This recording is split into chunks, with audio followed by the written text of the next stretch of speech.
Hello, hello, ladies and gentlemen. This is your girl Mitzi, and this is Mitzi. Let's think about it. Today we are thinking about fiction books. Yes, ladies and gentlemen, why not think about it? So, we have special guest here, Ralph, who is an author, and we are going to be picking his brain about fiction books because he has written a couple, and we would like to know more, right? How could we not? So, thank you so much, Ralph, for coming onto my show, sharing your time and your perspective with me. Let's just dive right in. When you hear the words fiction books, what does that make you think about? Well, it makes me think a lot about when I was going to school, the history books they gave us. Some things that are supposedly nonfiction are really fiction, and some things that are fiction are really nonfiction. And what I mean by that is this: I've written some books and I call them fiction, but they're not. They're real events, real people I knew. I changed their names, change things up. I don't want to, embarrass anybody. But a lot of my fiction is really based on reality. And yet I know I've read, I was an avid reader for years in the BOP, and I read everything. And I used to read historical books, so-called nonfiction books. And it's almost like the saying, it's a real famous saying that history is written by the victors.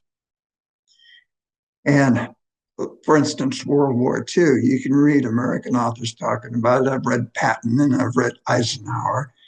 Then you can read Germans depicting the same war, or you can read about Russian authors writing about it, and you get three different stories. Yeah. So I hope that doesn't sound confusing, but for me, fiction and nonfiction is very No, I love that explanation. I think that's the best explanation because that is kind of how I see it too. Because when growing up in school and viewing this history, it's like, goodness, they tell me this is factual, but how much of this is actually facts? You know what I mean? How much of everything that I'm reading is factual because everything is always manipulated. So in some yes, sense, there is always this nonfiction portion in our lives and this fiction portion in our lives battling one side by side, depending on who you're speaking to will be leaning towards the fictional side or the non-fictional side. You know what I'm saying? So it's really hard to even tell anybody anything nowadays because it's like, where is your mind going to lead to, you know? And yeah. I think that's the beauty of life that we all have to remember is that there as authors we do take parts of our lives, parts of our experiences, parts of things that we've seen and observed as we live this life, and we put it in these books and we alter it here and there so that it can be more exciting or it can be more relatable or it can be more dramatic. And you go right along that nonfiction and fiction mindset. So it's like, if anything, they should just do like a combo and be like, it's a little bit of everything. When I was 15 years old, the year was 1967. I'm 70. Okay. And during that summer, can you see this? Yes. Okay. I wrote a book called Summer of Love, 1967. I was there, so I experienced it.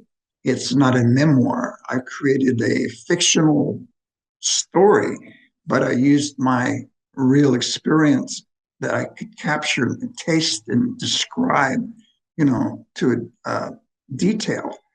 And so here again, when we get into what's fiction or what's not fiction, most of the books you read about 1967 in Haight-Ashbury in California, it's standard cliche, Jefferson Airplane, Janis Joplin, and a few things. But there was much more to it than just that. In fact, I don't even think the airplane was even there that summer. They were on tour. And so, I have another book called 63 Days, takes place in 1968. And I was the central character in the book. And I escaped from a reform school in 1968 from Elko, Nevada, and jumped on a freight train. And a couple of days later, I got off in Barstow, California, starving, and I saw this highway out there, and I said, man, I'm going to go out and hitchhike. Maybe I can get something to eat. And so I stuck my thumb out, and the first car that came by, a Dodge Roadrunner. The guy slams the brakes on, and I go and I jump in this car.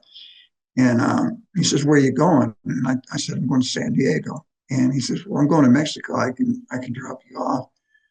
And make a long story short, I ended up going to Mexico, and I wrote a story. And I ended up back in Los Angeles in '68.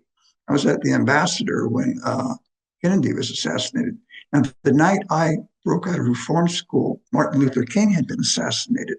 And it was 63 days between that assassination and the last one, Kennedy. And so the name of my book is 63 Days.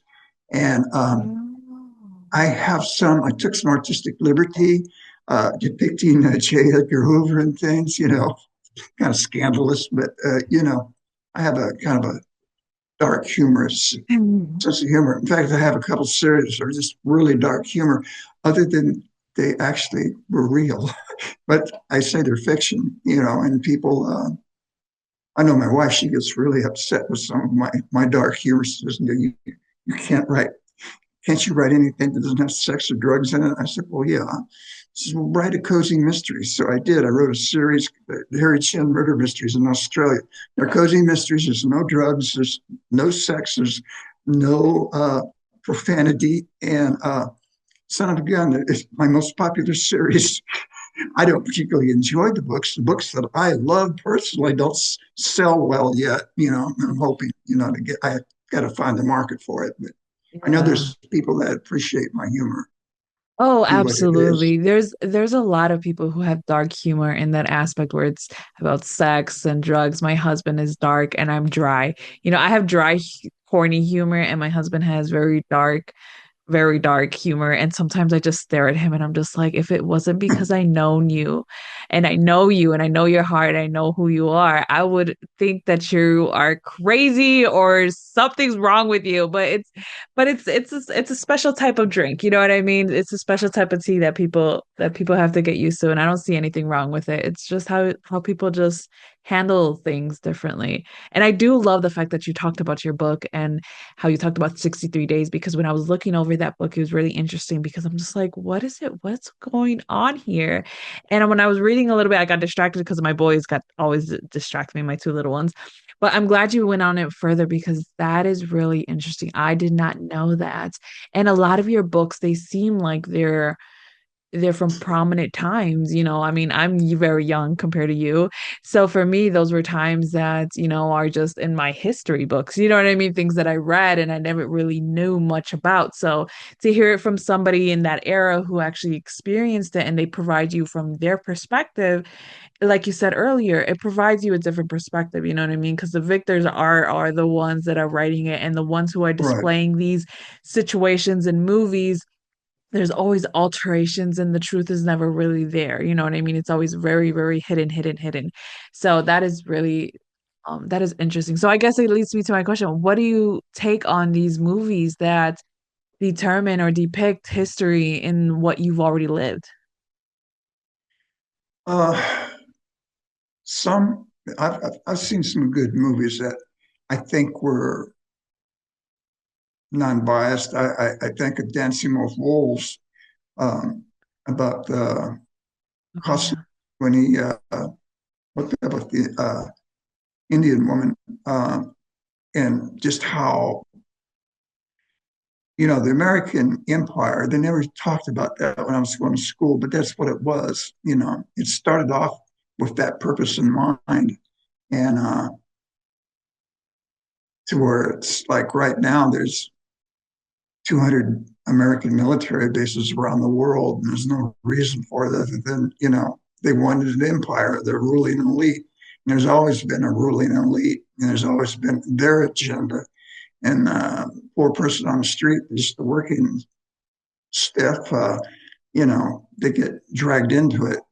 I think of World War One, World War Two, both were started by France and England and Germany, and we ended up getting dragged in it two times to save their butt because France and England couldn't beat the Germans, so we had to come into it.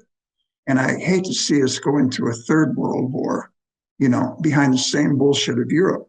Let Europe, I think Trump's doing okay as far as hey, tell Europeans, we're not going to, take care of you, drug us in two wars already. And they were really horrible, especially World War One. I mean, it was a meat grinder, but there's a lot of good books that depict that. I mean, I can't offhand name the authors, but I've read some really good works on that. If you like history, and I do.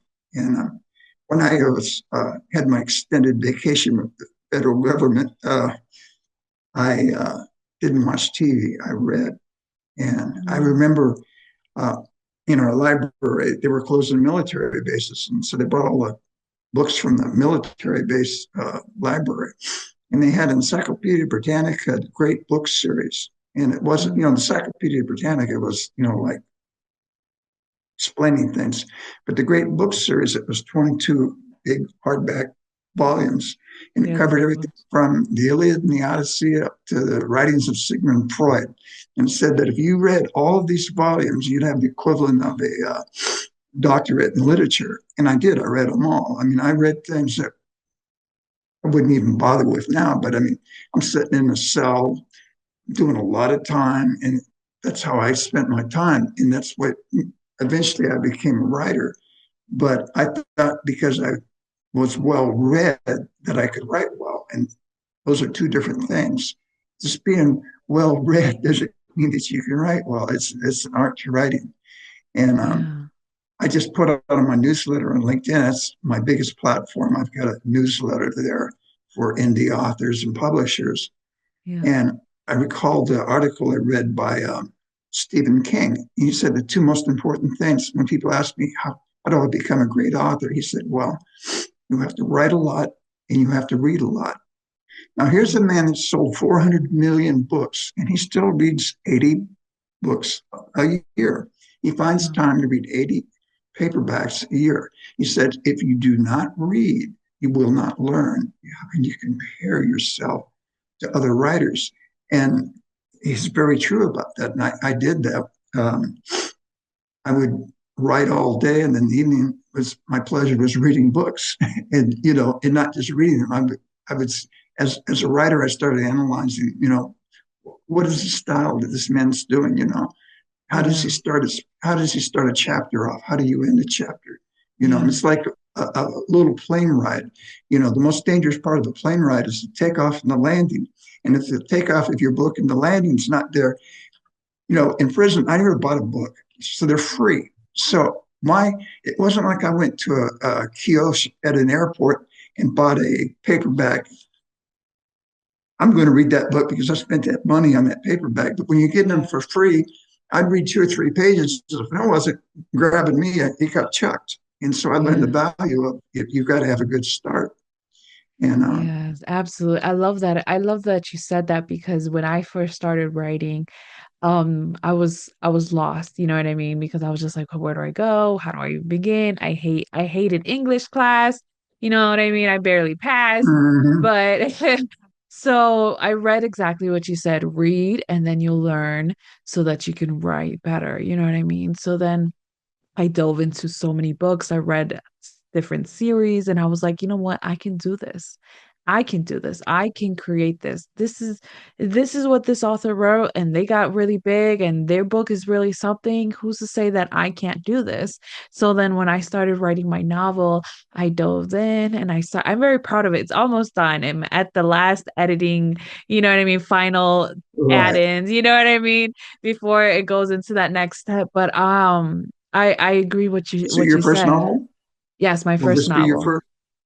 Yeah. Yeah, I remember 20 years ago, I was going back to federal prison uh, for 14 years. And I thought to myself, and I was 50 something, and I said to myself, I really don't understand why you even bother getting up. And I got thinking, I've never written a novel. I think I'll write a novel, then I can top myself. So when I got out of the jail and I got to the prison, within 6 weeks, I wrote it from cover to cover. It was a book called Divas. And boy, was I proud. I was looking at a ream of paper, typewriter paper that I had typed on, laying on my bunk. Of course, it was a pile of shit. But I was proud. The important thing was is that I did not procrastinate and I set out to do it. Yeah. And to give you an example of why I say it was so bad, um, my formal education stopped years ago. And even though I read well, okay, and I understand, 98% of, I very seldom have to use a dictionary anymore to look a word up. Okay. I didn't have the formal education. Now take the apostrophe, the plural on an S, whether it's possessive or whether it's plural. Books, okay, you don't use apostrophe, right? It's books with an S. But if John's books, John apostrophe S shows possession. So it was possessive in plural. And I didn't, I was like writing and just trying to, well, maybe this looks good and that doesn't look good. I was like playing music by ear instead of reading the music. And so I realized that I needed to get some books on writing well. And I think E.B. White writes really great university level on writing well. And, there's the 8 sentence constructions and the tenses and everything. And I really, it took 5 years of studying hard and writing every day before I started to really get a grasp on the English language. And I still double check if I'm, um, unsure of something, But Yeah.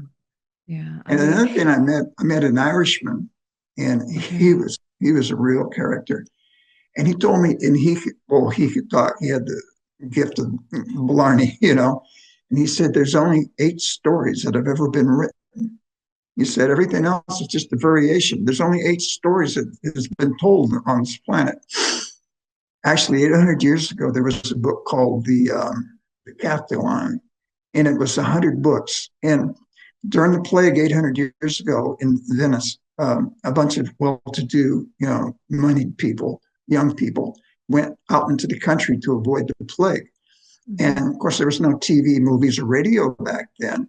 And so what they did was every day for 10 days, they had to create the 10 people. One person would pick a topic. This will be the topic, story of unrequited love. And then everybody would have to write a short story for that. And it was compiled in this book, and I read it. And some of those stories 800 years ago could be now. And then I understood what the Irishman was saying. You know, there's the quest, there's revenge, Mhm. there's romance, there's love. Right? Have you ever read Casanova? No, but You've I heard the have heard. expression, "Oh, he's a real Casanova." Yeah. Okay, Yeah. that was an expression, that means a womanizer. And Casanova really did exist. He wrote his memoirs 250 years ago. He lived in Venice. And basically, they were so uh, explicit that no way could it be put on the market. I mean, he described in detail all of his conquest and what he did. And the manuscript is in Switzerland right now. But I read kind of edited version of Casanova. I found a 100-year-old book, hardback, on Mhm. Casanova. And I read it and I was fascinated because I'd always heard the expression, he's a Casanova and all that. But then I understood what it was about. And it's really a really good book, you know. Okay, I'm gonna have to check it out. I'm gonna have to check that out because that sounds interesting. I And didn't I something didn't know else that. Something else I can recommend too is there's a book called Confessions of an English Opium Eater, and it's by Sir Thomas Quincy. You know, Okay. he was the knight, and it's not a drug book. There was only to the point that 250 years ago in London, most people were so poor they couldn't even afford to buy gin, and Mm, laudanum was cheaper than gin for some reason. And so a lot of the poor people, they took laudanum. And that was where the Confessions of English Opium Eater. But it was it was the most intensive psychological book I had ever read, and very entertaining and very you're there. He takes it, I swear, you read it and you think 250 years ago. Oh, I love those authors that can really make the scene and put you in the place. That's what made me fall in love with fiction books because it allows or it allows you to experience it without having to just be a narrator. You know what I mean? Because for me, I feel like Yeah, nonfiction books is very narrating. They're just explaining the situation and that's it. But with fiction books, it allows you to create the scene. It allows you to actually see what's happening, feel what's happening, smell it, have the emotions. I mean, that's the reason why you can cry once you're done reading a book or just be anticipating like, oh no, I gotta close it. I don't know what's gonna happen, but I kind of want to read. So you keep going back and keep reading, you know? And I think that's the beauty of fiction books is because it gives the reader the opportunity to imagine, you know what I mean? Imagine again. We have I call it lost time that. traveling. Yes, When I yes. was in a concrete cell in a maximum security prison, and I could time travel with these books of these authors like the Bronte sisters. They wrote some just really great. And all three of the sisters died in childbirth, you know, so that their literary careers were cut short. I'm sure you've heard or seen the movie Wuthering Heights by Emily No, Bronte. Oh, no. it's one of the greatest romance stories. It's way ahead. They've made movies on it too, or Oh, okay. Alexander Dumas, Count of Monte Cristo. I Oh, okay. really, I enjoyed him, or Cervantes. He's a great Spanish from Spain. He's one of their um, great authors. He wrote chivalry, Okay. Cervantes. Yeah, Don Julio, and I've Because I got really into Guillermo de Toro. mm, He has made a couple novels that were just amazing, and then a lot of his novels actually turned into movies, and now he's directing and in that direction. But I think that his perception and the way that he does his fiction books and oh my goodness, it's absolutely amazing. But oh goodness, oh man. So I guess I ask you a question just to get you to know you a little bit more. If you could have any superpower, what would your superpower be? I know, it's a thinker. immortality. Immortality. Really? Yes, Why so? part of what I did, I turned my life around rather late in life, and in fact, I got out. I was 65 years old 8 years ago when I got out of prison, and what I've put together in this last 8 years was basically from 12-hour days, 7 days a week. And people have asked me, why are you so obsessed or driven? And I said, well, because I won't be here pretty soon. And my books are a legacy that I leave that I enjoyed reading authors that have been dead for hundreds of years. Hopefully, people will be writing my books after I'm long gone. Yeah. The thing about a good novel is you create a reality, especially if a series of characters like Perry Mason or Nero Wolfe. And these people take on a life of their own. I can Google some of my characters, their names, and they come up on Google. I can type in my brother's name, he doesn't exist. So, a creature that I created a character out of my mind is now in the internet universe. Yeah. And it's become more real, can become more real than real people. And there's a power in that. I think of somebody like Michelangelo. What if he could have lived to be 500 years old? Just think what he developed into. Rene Descartes. Yeah. Um,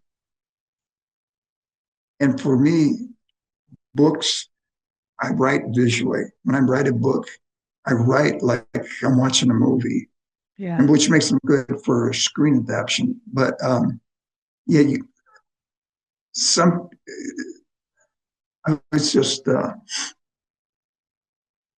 my wife just she kind of was tickled when she was reading the new. I have a book that's on pre-order right now on Amazon, and the reason it is on pre-order, and we've never done this before, is that there's a company, BookBub, and they have like 5 million you know, subscribers, and I'm trying to get what they call a new release for less. But they're very stringent about what they accept. They won't just, they don't, you can't just, they won't just take your money because they want to make some money because they have a reputation to uphold. But Mm. if they do accept you, you it's a breakout, it's a breakthrough.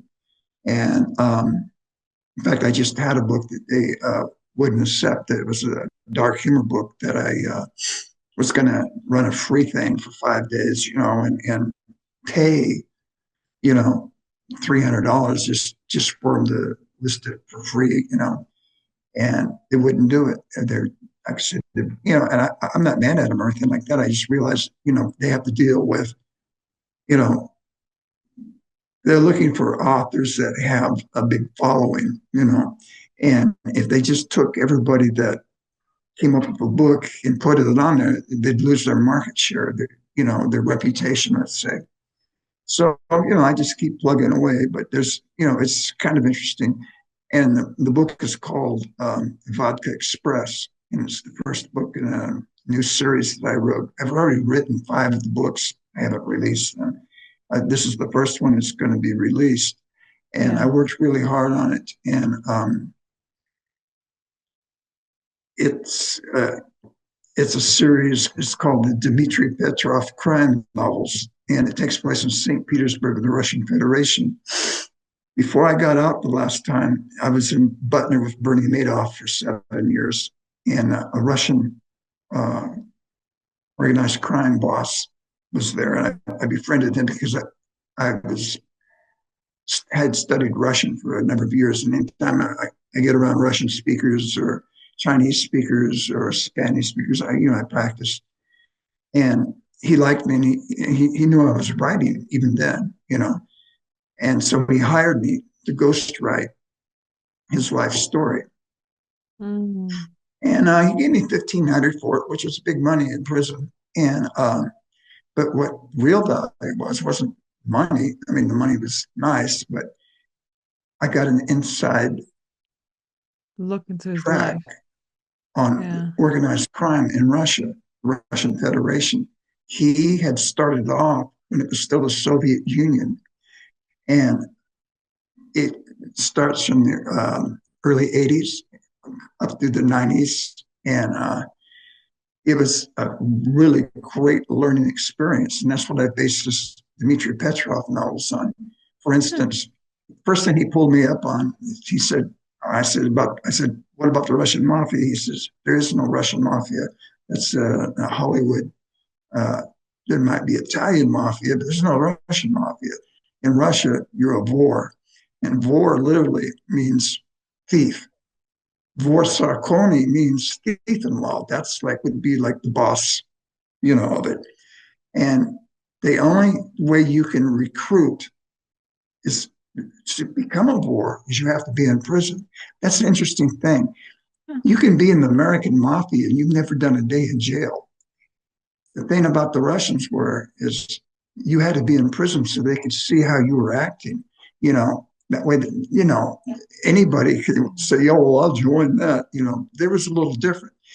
And by joining in there, and it started in the Soviet Union era because in the Soviet Union, if you tried to start your own business, that was a crime. Political prisoners were considered more dangerous than criminal prisoners. And Hmm. the only people that survived in the gulags back in the Soviet era were these war. So anyway, he gets out and he goes to Moscow and he's working for a very famous guy, Ded Hassan. And Ronald Reagan said, Gorbachev, I asked him, I said, how'd you get to America? And he says, the great Ronald Reagan. I said, how do you mean? He said, Reagan said, Gorbachev, tear down that wall. And Gorbachev said, all right. And then he told all the Russians, he said, you guys want to go to the United States? Don't let the door hit you in the ass.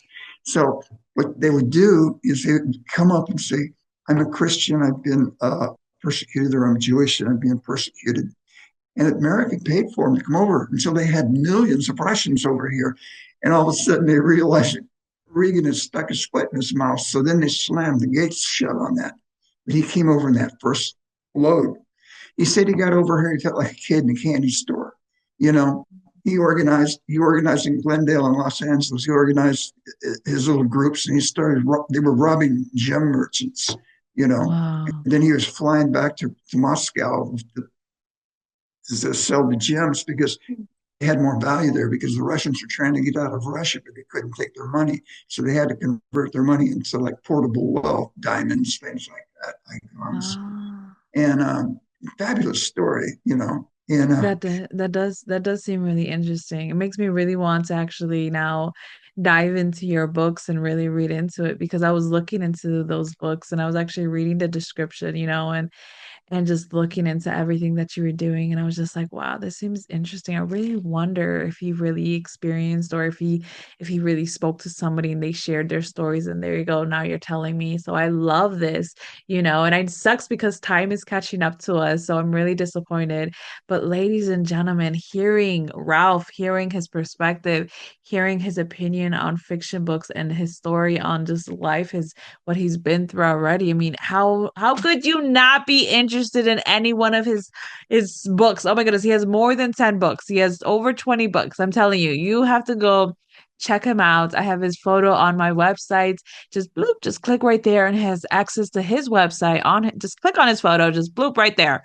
Just click on it just so you have access to everything that he has to offer the world because he has so much great information and let's make him immortal, right? Let's make this superpower a reality by living his life, reading his life, experiencing his life, you know what I mean? And letting it go through to the generations to come. Because you know what? Sadly to say, yeah, you may be in your 70s and we don't know when your time is coming up, but you can become immortal with all of the books that you have. So that superpower most definitely is a reality for you because you did it. That's something that I hope that you can sleep better at night because you actually have all these books out.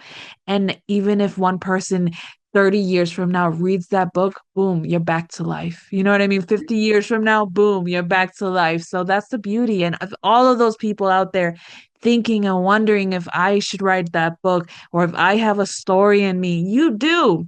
And you can write it and you can become immortal too. So with that being said, always, always, always keep thinking, y'all.